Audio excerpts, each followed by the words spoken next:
Technology will never replace you, but those who study it will.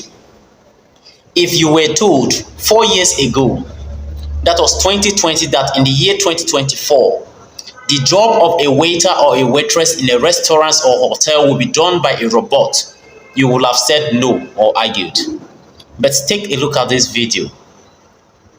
If you have any tech skill that you are learning or pursuing, please take it serious. I'm not saying you should create robots, but knowing how these robots work and operate is an added advantage in the world of technology. Only those who will survive in the world of technology are those who can speak the language of technology. Now, take a look at this video. The robot in this video is the one attending to customers in these restaurants.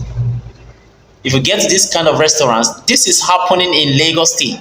If you get to these restaurants, all you need to do is to get a tablet, order for what you want, and the robot will bring it for you. Look at it now. Just look at what the robot is doing. It's the one bringing food. Wow. It has given it to the customer. And it's going. Please help me to share this video. Help me to share this video. Thank you.